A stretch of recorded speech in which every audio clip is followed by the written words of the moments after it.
Boa noite, vamos começar nossa aula de hoje. Nossa aula de hoje é baseado num Mamar do Rebbe, num discurso racídico, e tem uma lição muito interessante para os tempos modernos. Esse, na verdade, inclusive, é o tema da aula, os desafios dos tempos modernos, à luz da Kabbalah.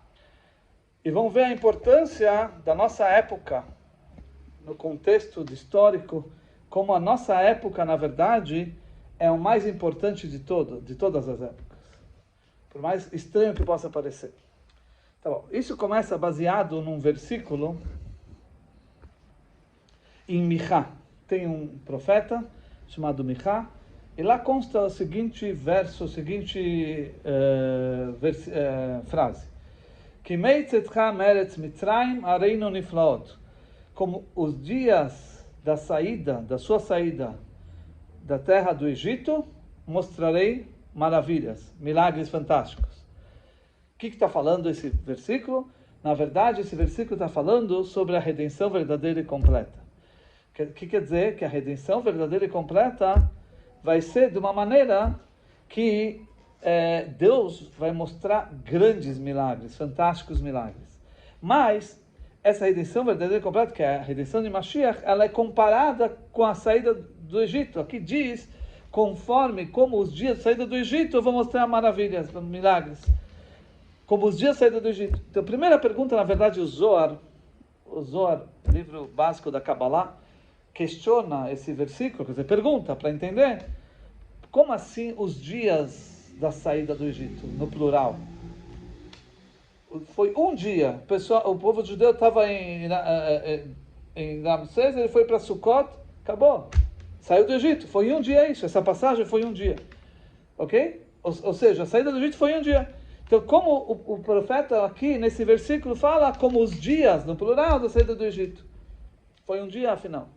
Muito bem, responde o Rebbe anterior, que desde a época que nós saímos do Egito até a redenção verdadeira e completa, todos esses dias são chamados dias da saída do Egito. E aqui explica por que está no plural. Porque saímos do Egito naquela época, mas essa saída do Egito continua a cada dia até chegarmos à redenção verdadeira e completa. E aí pergunta-se, como assim? Saída do Egito cada dia? Como assim? Então se explica, no hebraico a gente sabe que as palavras são perfeitas e pode ser que uma palavra tenha mais do que um significado, e isso mostra outro sentido na frase. Mitzrayim em hebraico é Egito, mas Mitzrayim também pode ser Meitzarim. É a mesma palavra, Meitzarim, você lê diferente. O que quer dizer Meitzarim? Apertos, limites. Ou seja, saída dos apertos, dos limites. Saída do Egito pode ser também significar saída dos apertos dos limites. Ok? Então, nesse contexto, isso sim acontece a cada dia. Isso sim pode acontecer a cada dia, que nós nos libertamos a cada dia de um limite que estávamos presos até aquele momento. E assim, na verdade, é isso que deve ser o trabalho contínuo de cada judeu. Nós devemos a cada dia evoluir. Nunca podemos parar, se acomodar, falar, não, já acabou. Não. Cada dia você tem que subir mais um estágio, se libertar novamente dos limites daquele dia, daquele momento, daquela situação que você está, e chegar num nível mais alto, e assim por diante. Então, esse trabalho também é chamado saída do Egito. Isso acontece a cada dia, e aqui fala, na verdade, que essa saída do Egito diária, isso representa se libertar de níveis cada vez mais elevados, e é isso que vai trazer a redenção de Mashiach. Tá? Então, em outras palavras, aqui temos dois pontos. Um ponto é a saída do Egito em si, que foi em um dia. Isso é muito importante também, a saída do Egito, que ocorreu no passado, naquele dia, naquele específico dia que o povo judeu saiu do Egito. O que é a importância desse dia? Isso também é importante para a redenção final, porque, como falamos em outra aula, que naquele momento abriu o canal da redenção. Ou seja, até aquele momento, até o povo judeu sair do Egito, não havia ainda essa questão de liberdade. O povo judeu não tinha essa característica, não tinha ainda o assunto de sair de liberdade ainda, não havia, certo? A gente vai ver que o faraó, na verdade, ele dominava não só o corpo, mas também a alma do povo judeu, né? Então, o que aconteceu na saída do Egito foi a primeira vez que aconteceu a liberdade para o povo judeu, e é isso que abriu o canal, é isso que permite que no futuro haja a redenção final. Então, óbvio que o dia que aconteceu no passado é muito importante.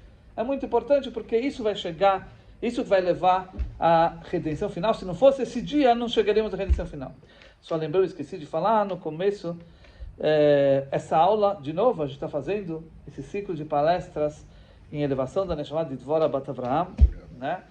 Que é muito importante fazer aqui, é uma forma de fazer algo aqui embaixo que reverte num benefício para ela lá em cima, que ela não tem mais acesso às ações, então através que nós aqui fazemos ações ou estudos, elevação dela, isso reverte no benefício dela. Muito bem. Então esse é um ponto. Segundo ponto é aquilo que nós nos libertamos cada dia. Tá? E a gente vai entender o que significa isso na prática. Tá? Então é o seguinte, um dos conceitos básicos do judaísmo é todos os dias temos que lembrar a saída do Egito. Quando nós lembramos? Quando? Quando coloca tefilim. Quando coloca tefilim, mas o que falamos? Saída do Egito? Saída do Egito. 2 vezes por dia nós falamos isso. Muito bem, no Shema, no final do Shema, está escrito: Ani Hashem Elokechem asher hotzeti etchem meretz Mitzrayim, ou seja, o teu Deus que tirou vocês da terra do Egito. Ani Hashem Elokechem emet. Né? Então, 2 vezes por dia a gente lembra isso. Isso é fundamental. Lembrar a saída do Egito tem que ser todos os dias, 2 vezes por dia. Tá? E isso que nós lembramos é aquele dia específico que aconteceu no passado. E que isso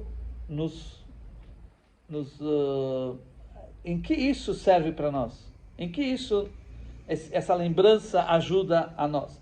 Então se explica assim, que existe a força do mal, existe a força da impureza, o outro lado. Na Kabbalah, na Hassidut, se chama isso Leumadze. É o outro lado, é o lado, o equilíbrio do outro lado, o lado negativo, né? Então, existe a força do mal. Hashem colocou no mundo também a força do mal e a força do bem equilibrados. Então, o que acontece?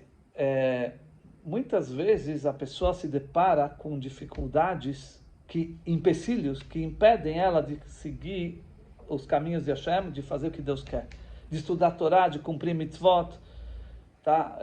Por exemplo, a pessoa está lá dormindo, é difícil levantar, acordar, colocar tefilim, ou várias outras coisas que possam impedir a pessoa, sei lá, qualquer situação que atrapalhe a pessoa de fazer o que Deus quer. E na verdade, lembrando que o judaísmo não é só fazer os mandamentos, na verdade o judaísmo é em cada momento da vida. Você está trabalhando, você está no lazer, você está fazendo qualquer coisa, você também tem que seguir o judaísmo ali. Então o que acontece? Muitas vezes existem essas dificuldades que atrapalham a pessoa de fazer o que Deus quer. Então para isso nós precisamos lembrar da saída do Egito. A saída do Egito ajuda com que nós nos libertemos dessas forças negativas e nos tornemos livres para fazer o que Deus quer. Isso aconteceu naquele dia, na saída do Egito, 3.336 anos atrás. Ok? O que acontece? Na verdade, como a gente falou antes, nós adquirimos, na nossa característica, na nossa existência, nós assumimos a liberdade. A liberdade passou a fazer parte da nossa característica. Isso quando saímos do Egito. E por isso que, mesmo com todas as... O Maharal de Praga fala isso. Já ouviram falar do Maharal? Ele fala assim, mesmo com todos os exílios que possamos passar depois, nós somos chamados livres. Os exílios todos não são capazes de tirar essa característica que ficou enraizada agora na forma de ser de um judeu. Livres. E é isso que o Rebbe anterior fala, que os inimigos podem talvez forçar o corpo nosso, fazer coisas aqui e ali, mas a nossa alma ninguém é dono. Só nós somos donos da nossa alma. Ninguém tem poder sobre isso. E isso nós adquirimos, esse ponto importante na nossa vida, no nosso trabalho, a gente conseguiu na saída do Egito. Saída do Egito, deixamos de ser escravos do faraó e passamos a ser servos de Deus. mudamos, o status mudou do povo de Israel. Certo? Então, daqui nós aprendemos que o faraó, ele dominava também dentro, não só o corpo, mas também a alma, certo? Então, quando nós nos livramos do Egito, certo? Isso deu o status para nós de liberdade, e agora a gente está livre de fato de fazer o que você quer, de cumprir o que Deus manda, mesmo levando em conta as dificuldades e empecilhos que o mundo coloca. A gente está livre, a gente consegue fazer. Basta você revelar esse potencial. Nós temos esse potencial. Nós ganhamos isso na saída do Egito. E o que serve lembrar a saída do Egito todo dia, de manhã e de noite? É justamente para revelarmos esse potencial que nós temos. E isso nos ajuda nos nossos desafios a cada dia de servir Deus, de fazer as mitzvot. Isso é muito importante. E é por isso que isso é um ponto fundamental no judaísmo, lembrar a saída do Egito, porque é isso que faz, que te dá força para poder se libertar de todos os empecilhos que o lado negativo possa colocar para você seguir Torá e Mitzvot. Muito bem, isso é um ponto. Agora o segundo ponto é a saída do Egito diária, no qual a gente se liberta cada vez em níveis mais elevados, que isso é o que o profeta Michá fala, os dias da saída do Egito, no plural. O primeiro conceito que a gente falou, que é lembrar todo dia de manhã e de noite, isso é a lembrança daquele dia único, no singular, que na prática nós saímos do Egito, que lá deixamos de ser escravos do faraó, passamos a ser escravos de Deus. Então isso dá o poder de cada um, a cada momento, se livrar de todas as forças negativas que possam impedir ou dificultar a pessoa de fazer o que Deus quer. Isso a gente se livrou quando a gente lembra a saída do Egito, que foi naquele dia. Agora, o segundo ponto é quando nós nos libertamos a cada dia de limites mais sublimes, mais elevados, não só da força do mal, mas de outras limitações que a pessoa vai se libertando, e isso que leva à redenção final. Ou seja, esse segundo nível é o caminho para chegar na redenção final. Muito bem. Então daqui nós chegamos a uma conclusão seguinte, que a cada geração que vai passando, né, já que a cada dia vamos subindo de limites, se libertando de limites mais altos, mais elevados, tá? Então daqui nós chegamos à conclusão que nas gerações posteriores nós nos libertamos de limites mais sublimes, mais elevados do que na época do templo. Quando o povo de Israel estava num nível espiritual muito elevado, eles não tinham essa característica de se libertar de níveis tão elevados como hoje, como depois, no exílio nós temos. Porque cada dia que vai passando, a gente vai se libertando de níveis mais elevados e mais sublimes. Isso leva a uma conclusão que nos dias de hoje, isso é mais do que no exílio nos dias anteriores. Ou seja, a gente sabe que mesmo no exílio, haviam épocas no qual a escuridão não era tão grande. Mesmo que estávamos já espalhados no mundo, nós fomos exilados, o templo foi destruído, mas a escuridão não era tão grande como hoje em dia. Né? Então, aqui nós chegamos a uma conclusão seguinte, que quando nós conseguimos alcançar essa liberdade de níveis mais elevados, dos limites mais elevados, é na nossa época. Ou seja, cada vez que vamos passando mais para frente, a cada geração que vai se passando, nós conseguimos chegar numa libertação de limites mais elevados, mais sublimes, e justamente é isso que vai chegar ao resultado da redenção logo, logo. Tá bom. Agora, para a gente entender isso, o que significa isso, para isso, primeiro temos que entender o que é o mundo. Agora vamos começar um pouco de Kabbalah, um pouco de conceitos. Kabbalah, qual é a origem do mundo que nós temos, para a gente entender o que significa limites do mundo, tá? Então, nos livros místicos, eles colocam o mundo como duas características. Uma, que o mundo representa limitação. Sabe que o conceito mundos representa tempo e espaço. Tempo e espaço são conceitos limitados. Tempo é presente, passado, futuro. Espaço, norte, sul, leste, oeste, em cima e embaixo. Tá? Mas isso significa limitação. Ok? Ok? Isso é o mundo. O mundo representa a limitação. Isso é um ponto. Existe outra característica do mundo que é ocultação. O mundo está ligado com ocultação. O mundo esconde Deus. São duas características. Primeiro, limitação. O mundo é um mundo limitado. Fisicamente ele é limitado. Dois, que o mundo é um mundo da ocultação. Nesse mundo, você não vê Deus. Hashem está escondido, está oculto. Isso é o mundo. Essa é a característica do mundo. Na verdade, fala assim que o mundo tem um discurso que divide em três. Uma coisa é limitação, o mundo é meitzar, que é limites físicos. Outro é ocultação, como falamos. E outro é elem.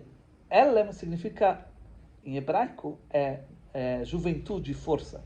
Ou seja, na verdade, aqui vem nos dizer que o mundo representa uma ocultação tão grande. Não só que o mundo é limitado em espaço e em tempo, mas o mundo representa uma ocultação tão grande que é possível, é como juventude, força.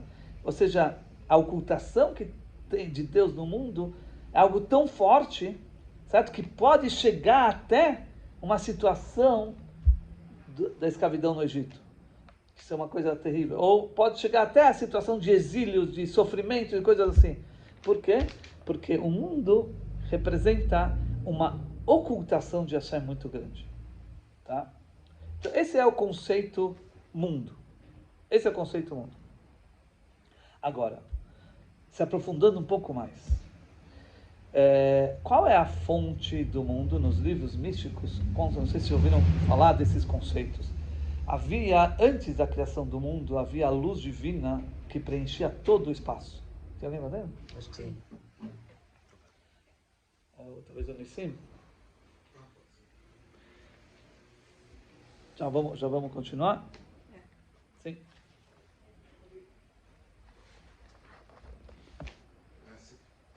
Opa. Puxa uma cadeira aqui, talvez ele sente aqui. Melhor.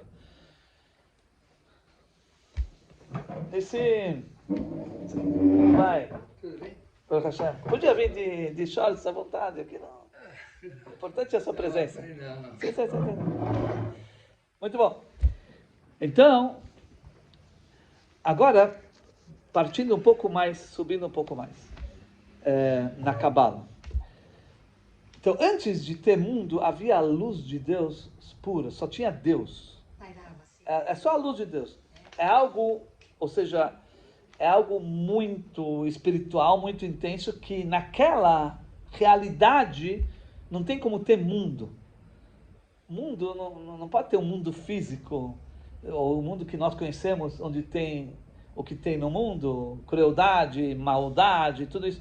Ou mesmo um mundo limitado, não tem aquela situação onde tem a luz divina, só tem Deus puro. É a intensidade pura de Hashem. Tá. Então se explica assim, isso quem inovou esse conceito foi o Arizal, grande cabalista. Ele inovou o conceito do Tzimtzum. Já ouviram falar? Tzimtzum. Tzimtzum que significa contração. Ou seja, para Deus decidiu que tem que ter mundo. Ok? Qual é o que foi feito para isso acontecer? Então isso aconteceu o Tzimtzum. Tzimtzum significa que Deus ocultou a luz dele total. É como que sumiu a luz de Deus. Como que, né, deixou de lado. Se fala, na verdade, que Deus escondeu totalmente a luz dele. E só deixou como se fosse um feixe de luz pequeno. Certo? Ok? Isso é chamado Kav. Na linguagem da Kabbalah, chamado Kav. Kav é um feixe de luz. Tá?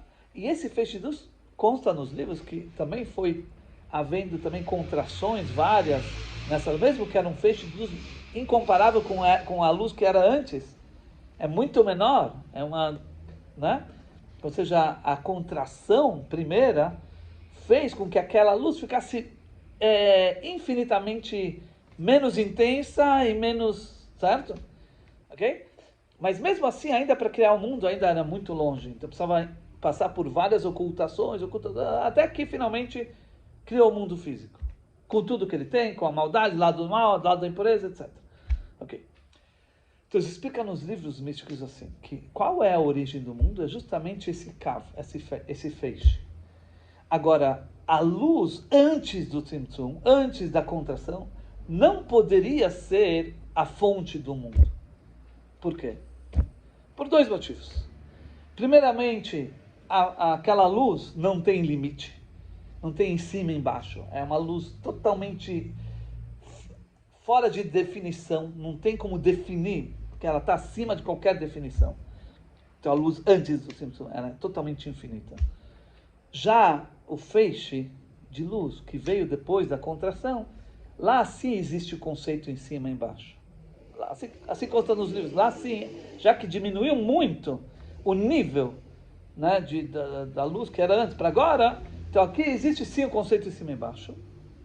E dois, segundo ponto, que já que passou esse processo de contração, Tzimtzum, isso fez com que a luz se tornasse uma existência.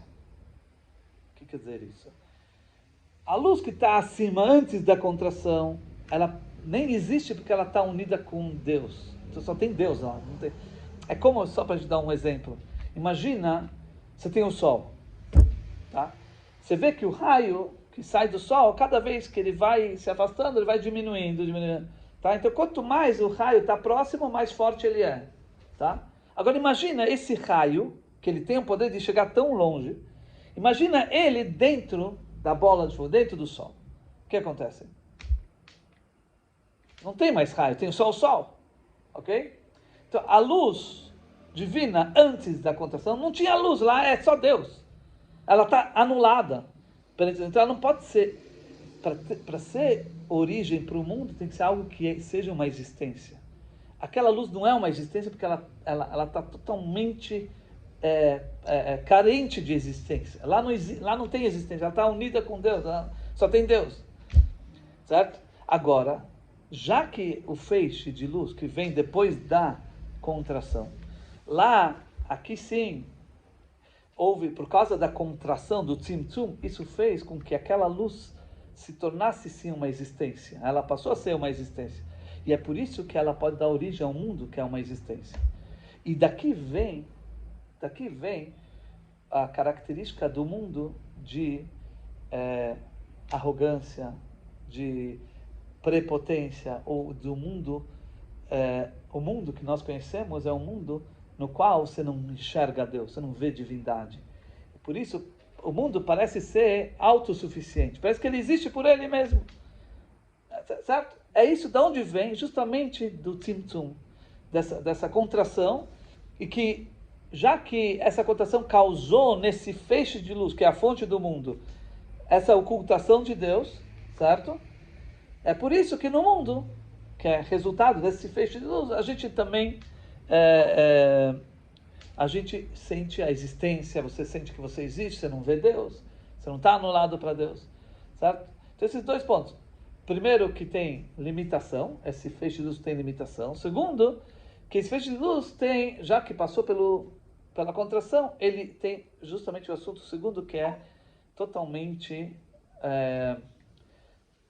ocultação de Deus. Não existe, você não vê Deus. Okay? Essa é a característica do mundo. Okay? Esse feixe de luz tem a ver com Bereshit? Sim. Que foi a partir daí que depois foi possível ter o mundo. E tem alguma coisa a ver com Big Bang? Não sei. A Torá não fala nada disso. Mas é pensar mesmo, né? Nós sempre pensamos sobre Big Bang, mas não está escrito. Não. Está escrito Tzimtzum. Ah, está escrito sim. Tzimtzum. Isso sim. Essa palavra é hebraico? É hebraico. Isso. Hebraico. Sim. Então, muito bem. Agora, essa é a definição de mundo. E qual é a origem desse mundo? Esse feixe de luz. Tá? Então, daqui a gente chega à conclusão que esse feixe de luz também tem limitação e também tem essa ocultação de Deus lá. E por isso que ele é origem para o mundo físico. Ok? Muito bem. O que significa sair das limitações? A gente está falando de sair das limites. Saída do Egito. Sair dos limites. em relação ao mundo, o que significa isso? Que o mundo perde essa definição. A definição de tempo e espaço, que é a limitação. E a definição de que nele está tudo oculto. Você não vê Deus. Segundo ano. Então, para o mundo se libertar, sair totalmente da limitação dele, isso significa perder a definição do que era o mundo. E para isso, é quando a luz, antes do Tzimtzum, vai se revelar no mundo. Essa é uma verdadeira libertação. Essa significa que o mundo saiu de todos os seus limites. Saiu da sua definição normal, que era o que era o mundo até agora. Tá certo? Dá para mais ou menos? Mais ou menos? Hã? É difícil. Então, quando se revela essa luz infinita no mundo, aí significa que o mundo se libertou totalmente. Ele deixou de ser aquela definição que era até agora. Certo? Até agora ele estava ligado ao feixe de luz, o Kav, certo? E esse representava o mundo. Agora, quando se revela aquela luz anterior ao Tzimtzum, antes da contração, se revela no mundo, então o mundo perde as definições normais do mundo, que é limitação e ocultação. Ok? Então, dá mais ou menos... Tá. Muito bem. Agora, o que acontece? Na redenção final, na redenção verdadeira completa, está escrito que tudo vai ser novo. Ou seja, assim consta nas fontes judaicas, no Yeshayahu, no profeta, ele diz assim que na época da redenção vai ter os céus novos, a terra nova, a Torá nova. Como assim? Né? O que quer dizer os céus novos, a terra nova? Por que é descrito assim no profeta Yeshayahu? Porque justamente isso significa que o mundo perdeu as suas limitações, as suas definições normais e passou a ser algo novo. Começou a estar ligado com a luz infinita de Hashem antes do Kav, a luz antes do Tzimtzum, antes da contração. Quer dizer, isso representa de fato a libertação total do mundo, que ele se libertou totalmente de todos os Mitzrayim, os limites, os apertos que significa antes do mundo. O que seria uma Torá nova? Na verdade, sabe que a Torá foi dada uma vez só no Monte Sinai e não vai ter outra Torá, não vai ter de novo. Então, na verdade, é o seguinte, que Mashiach vai revelar para nós, ou seja, na era de Mashiach vamos ter uma revelação da Torá, que a Torá é infinita, mas uma revelação tão profunda, você vai começar a enxergar as coisas tão profundo, que o que você hoje enxerga não é nada. Aquilo que nós temos acesso hoje da Torá, em comparação com aquilo que vai ser revelado para nós na era de Mashiach, é como se fosse uma coisa nova. É da mesma Torá, só que é muito mais profundo. Dentro da mesma Torá. Por isso, por isso se diz que Torá Hadashah Meitita vai sair uma Torá nova. Não é que vai ser Torá literalmente nova, mas vai ser uma revelação da Torá de uma forma tão profunda, que até agora aquilo que a gente consegue entender hoje não tem nada a ver com aquilo que vai ser revelado. Muito bem. Qual é a relação da Torá e mundo? A gente sabe que Deus, quando criou o mundo, ele olhou na Torá e criou o mundo. A Torá é como se fosse o blueprint, como fala, a planta, no qual, assim como um arquiteto, ele olha na planta para executar o projeto. Hashem, para criar o mundo, ele olhou a Torá. A Torá é a base do mundo. Maquete, né? É a fonte. Agora, se a Torá vai se revelar uma coisa totalmente nova, então daqui a consequência é que o mundo também vai ser um mundo novo. Tá certo? Vai ser um mundo totalmente novo, que não vai ter mais aquela limitação anterior de limite e ocultação. Só aquele conceito que representa o mundo, que tem a ver com o cavo, o feixe, mas vai ter... Agora, o que leva a acontecer isso, é o nosso trabalho. E aqui agora a gente vai entender por que justamente nas últimas gerações é muito mais a libertação que a gente tem nas últimas gerações, como falamos, que isso que está escrito no plural, a saída do Egito, isso significa aquela libertação a cada dia do nível mais sublime, mais elevado, até chegarmos à redenção.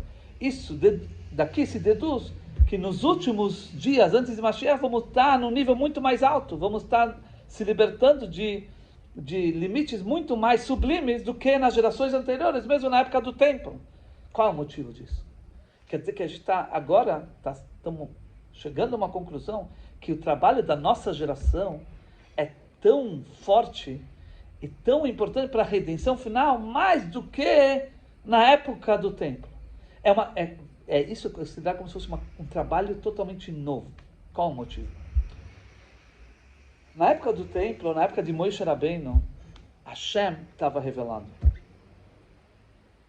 Hashem estava revelado. Ou seja, você, à torta e à direita, você vivia literalmente num milagre. O povo judeu no deserto, ou na saída do Egito, a abertura do mar, sabe? Eles viram, mesmo uma pessoa mais humilde, mais simples, viu a mão de Deus, viu os milagres fantásticos que aconteceram. Então ele vivia com Deus, era natural que a pessoa vai seguir, vai estar conectada a Deus. Mesmo na época do templo, havia 10 milagres constantes que qualquer pessoa podia ver. Certo? Então o que acontece? Quando você vai cumprir Torá e Mitzvot, todo o seu nível de Torá e Mitzvot que você vai cumprir é baseado na razão. Você vê Deus. Então não tem como eu não fazer.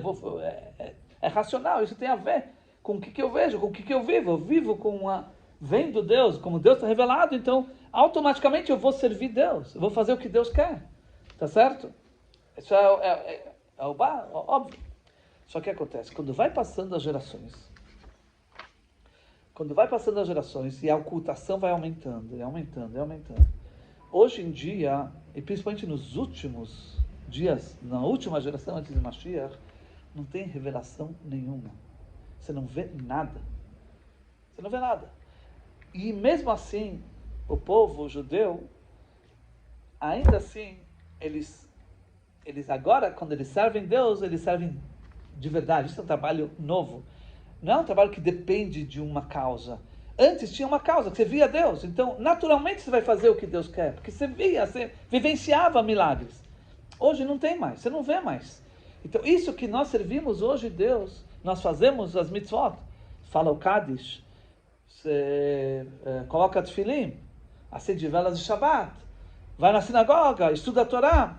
Hoje em dia, certo? É muito mais autêntico e verdadeiro. Isso representa uma novidade total em relação ao que era antes. Antes não tinha novidade, porque era natural que você vai servir Deus. Hoje não.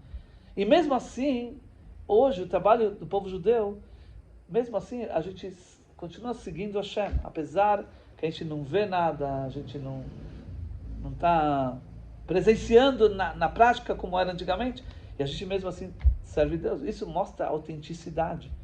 Hoje, servir Deus vem do âmago da alma, porque você não tem motivo do porquê servir Deus, você não vê nada, mas por que você serve mesmo assim? Porque isso quer dizer que isso mostra que você está conectado a Ele de uma maneira tão forte interiormente, né? E que por isso você vai servir Deus, independente se eu vejo ou não vejo. Isso é uma coisa nova. Ou seja, esse trabalho novo, que justamente nas últimas gerações temos, é aquilo que leva a Torá nova e que leva o mundo novo. Ou seja, é isso que traz o mundo se libertar totalmente das limitações, da definição de mundo. Certo? E receber uma luz de Hashem muito mais incomparável do que era antes, da luz antes do Tzimtzum. Mas isso vem através do nosso trabalho hoje, que isso é resultado do mais profundo do nosso ser, a nossa alma. Tá certo? Que nós servimos a Hashem. Mas isso não é exclusivo da nossa geração. As gerações anteriores, também a revelação era muito fraca. Certeza. Mas quanto mais vai afastando, mais fica mais fraca.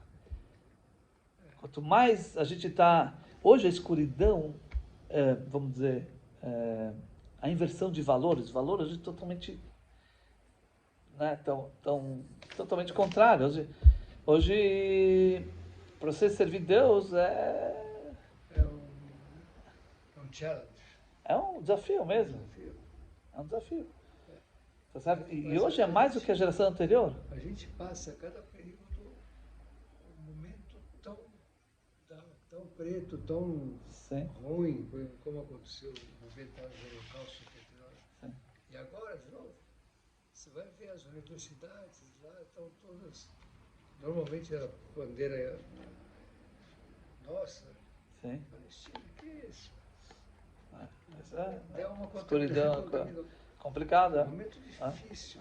É uma aprovação. É como se, por exemplo, antes de chegar ao Mashiach, tem que sofrer um pouquinho. Não. Eu não sei como Na é que verdade, assim, funciona. mesmo na geração anterior, vamos dizer que tinha perseguição. Hoje nesse sentido, na nossa geração, apesar de estar tendo essas coisas, mas não é uma perseguição como era nas gerações anteriores, que o povo judeu era totalmente dominado, perseguido, sabe? E morto. Expulso, mortos. As autoridades não deixam. Os Estados Unidos não O deixam. que acontece? Eles não deixam. A Antes, autoridade não o deixa. que acontecia? Cortam eles. A natureza do ser humano é quando alguém coloca você na parede. Ou você vai se converter ou você vai morrer. Então, naturalmente você tem uma resistência. Então, isso leva com que você, não, eu vou dar a minha vida. Muitas vezes isso leva é um incentivo para a pessoa se colocar firme. Então, isso já é um nível que a situação leva. Hoje, isso também não tem, porque hoje não tem perseguições na prática. Né? Então, para você ser judeu hoje é muito mais difícil. Antes, a situação levava você, era mais difícil, óbvio, você estava sendo perseguido, mas você queria, o cara está indo contra, eu vou mostrar, E só viver em state, viver em comunidade também era mais fácil para ser judeu. Hoje em dia é muito mais disperso. Exatamente. Exatamente. O meu, quer dizer, existia 75 mil judeus em 1920, quando meu pai nasceu. Quantos judeus? 75 mil. Olha. Quando teve a guerra de 48, Sim. 30 mil foram embora. Sim. Porque o rei Farouk queria Sim. atacar, vamos destruir, se juntou com a Síria, com a Jordânia, com o Líbano, vamos atacar, não sei. Como os generais acharam que ele foi muito tênue, tiraram ele.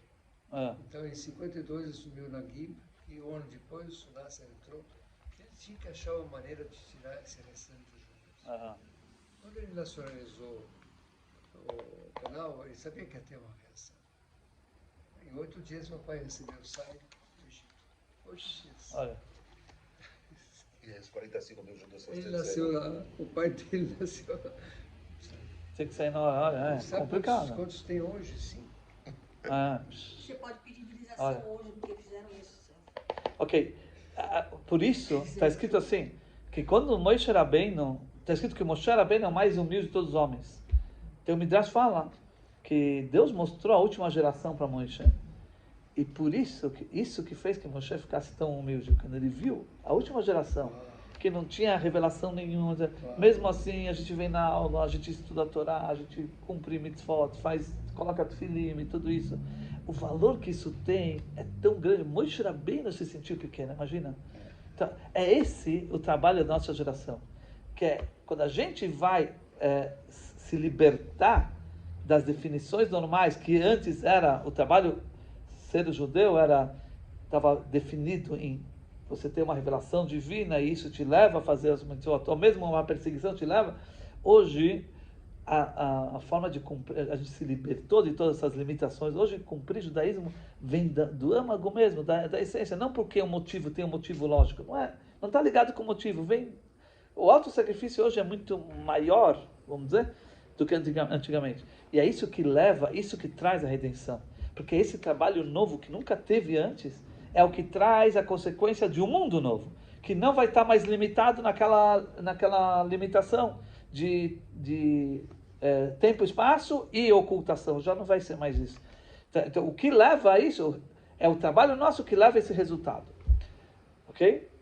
Então, isso, só para ilustrar um pouquinho, com uma história, na época do Baal Shem Tov, tinha um judeu muito simples, que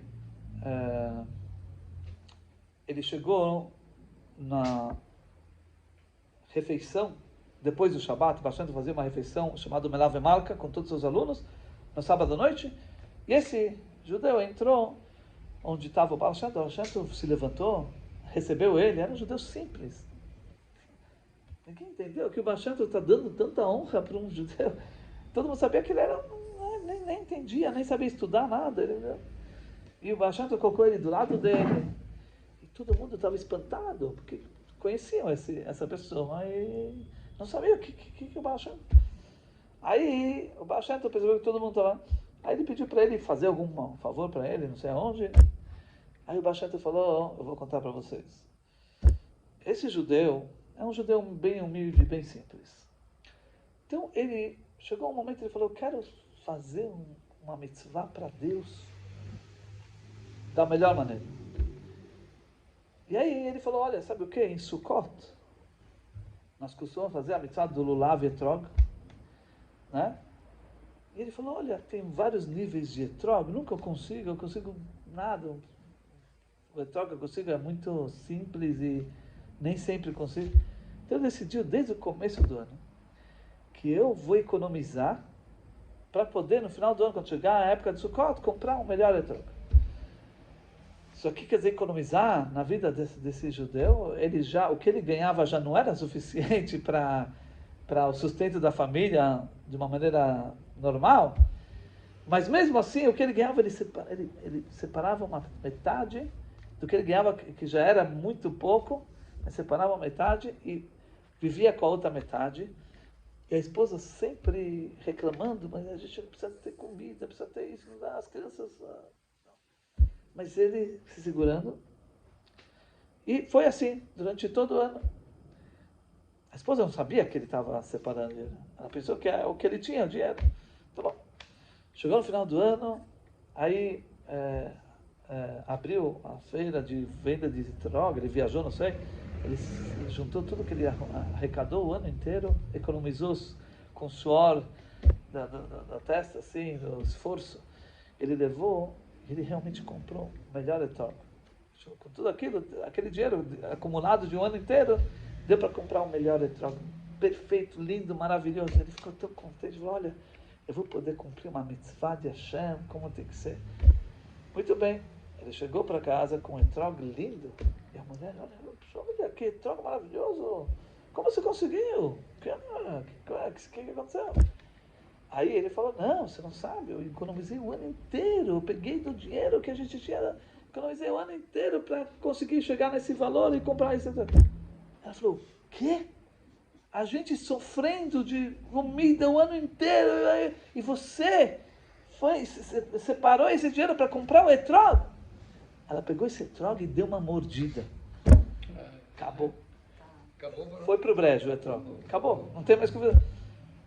Aquele judeu, ele viu isso. Ele começou a pensar, deve ser que, sei lá, Deus, quem sou eu? Eu sou uma pessoa simples. Deus está mostrando que eu não estava no nível de fazer a brachá, não é troca tão... Eu sou uma pessoa simples. Então ele falou, ele aceitou, na boa. Ele falou, tá bom, desculpa. Não ficou bravo, não brigou, nada. Ficou na boa. E assim foi. Aí ele foi para o Baal Shem Tov. O Baal Shem Tov já sabia o que aconteceu. E o Baal Shem Tov falou para os alunos, desde o teste de Avraham Avinu, nosso patriarca, até hoje, até esse judeu, ninguém nunca passou tão bem num teste, desde Avraham Avinu, no teste de Deus, como esse agora. Aí pergunta, como assim? O que aconteceu aqui? Na verdade, se explica assim, que quando Avraham Avinu estava levando o seu filho para Keidah, para o sacrifício, está escrito assim, está escrito que eles foram juntos, né? Quer dizer, eles foram juntos. O Rashi fala que o Avraham e o Yitzhak estavam com a mesma intenção.